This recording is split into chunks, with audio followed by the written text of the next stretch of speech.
Hey y'all, it's Crystal. Welcome back. We made it through the week. Whew, good for us. So you know what that means. Here is another weekly reading update for me. And so let's jump right into the reading that I got into this last week and all that good stuff, things I finished. You know the drill around here. I was a bit absent with videos this week. It was just one of those weeks, we had Easter weekend last weekend, so that kind of threw off my filming schedule, or my filming routine that I usually do. So I didn't get any videos recorded, and then the week was just the week. So but I'm hoping to get back on track this week. So let's jump into what I finished this week, because I finished a few things. First up was Book of the Damned by D.A. Fowler, and this was a fun ride. I had a lot of fun with this one. How do I even describe this book? It takes place in this kind of small town, and there's this book called Book of the Damned that is kind of circulating its way, or people are reading that, and basically it's like, if you read the book, maybe you'll end up dead or crazy and go kill someone yourself. So it really just kind of plays with that whole thing of like this kind of haunted or cursed book almost kind of thing, and it goes from there. And the book, it's the book of the Damned, the book takes place in like this like really scary house with like this demon guy that's like torturing this girl. And so you go through like people kind of living these moments as either the girl or like the demon that's giving all this like torture and stuff. And so it is quite violent. It goes to some crazy places with violence. Some of this stuff is, I'm talking banana pants, bonkers ass crazy shit, and it was so fun. It's like, is this being silly or is this being real? I don't know. I think you could read it either way and you'll just have a lot of fun with it. It's wacky stuff. You just have to read it for yourself. That's all I'm going to say. You've got to read this book. It's really good. A couple of things are a product of the time. This was written back in the 90s, so some language, but it really wasn't too over the top. As I've read worse, basically. Overall, it was just a lot of damn fun, and I recommend this book highly if you're just looking for a fun, gross, violent story that you can just really just have a good time with. It was a great ride, so that was a lot of fun. I then dove into Double Date by R.L. Stine. This is a Fear Street book, and both of these books I'm reading for Old School April, of course, which is Kelsey over at Slime and Slashers, her big reading and watchathon month this month that she's doing. It's been a week, y'all. I can't even get my words out. And where you read and watch old school stuff. And so I picked up one of the prompts was to read a Fear Street book.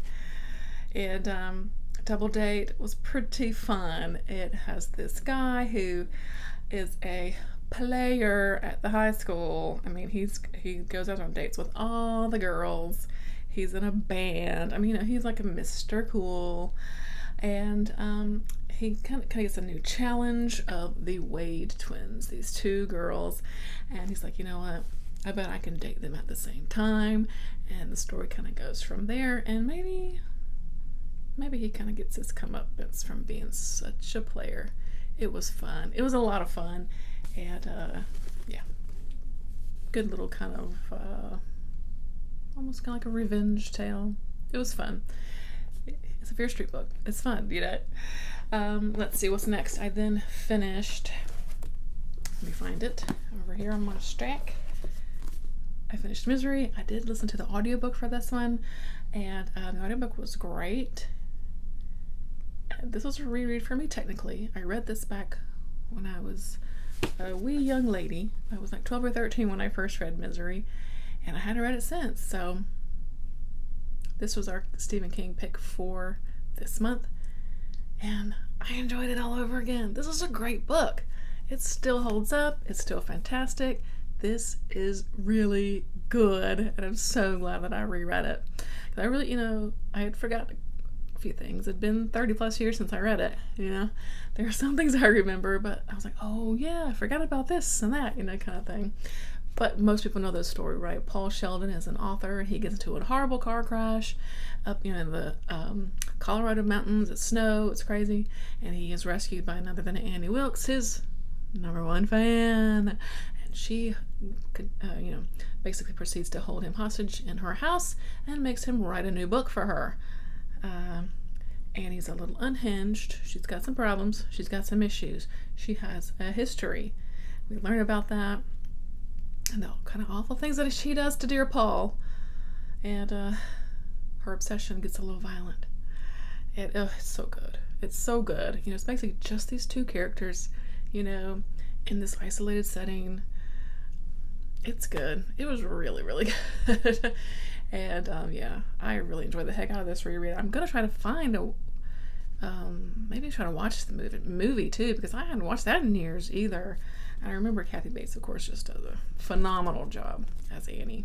But we'll see if I can find it. I didn't see that it was streaming anywhere, but I may just have to look a little more closely when I did a more broad search. I have to go into each little app and see. Or, maybe even just rent it for a couple bucks. We'll see. But Misery was a lot of fun. Enjoyed the heck out of that reread. It was great. And then just my most recent finish was Dune Messiah by Frank Herbert. This is book 2 of the Dune series. And I'm kind of loosely following along with Dan over at Book Nook Noggins. Read through, group read, buddy reads of the series that he's got going on. And I enjoyed this a lot. I really, really liked this.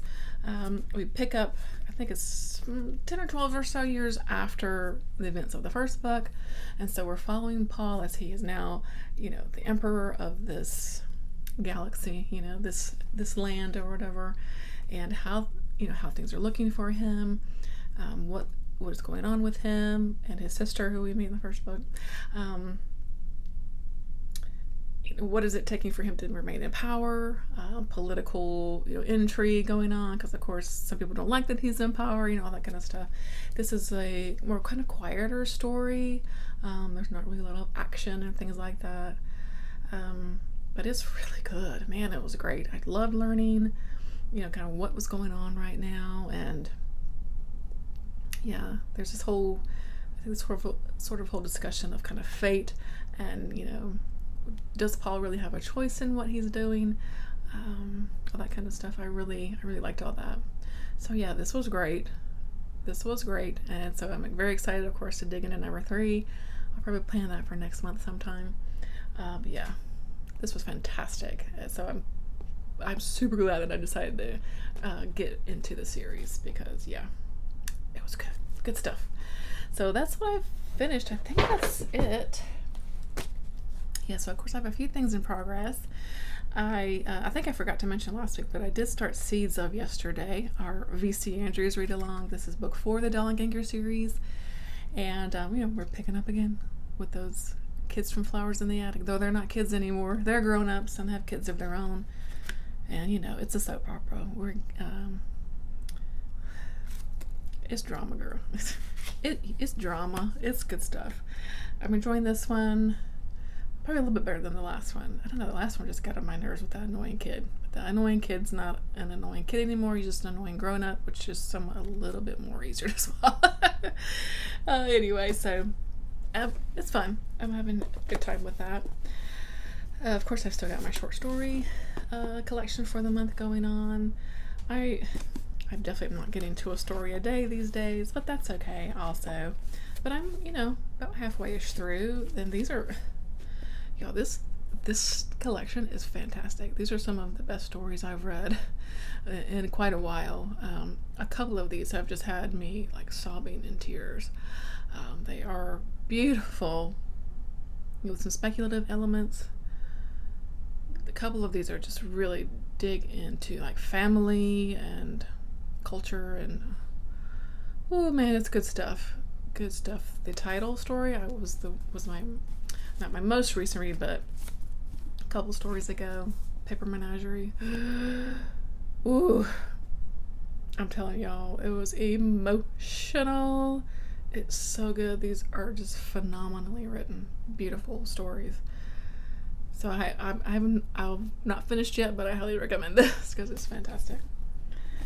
Making my way through my love poems, my Anne Sexton love poems, and just slowly making my way through.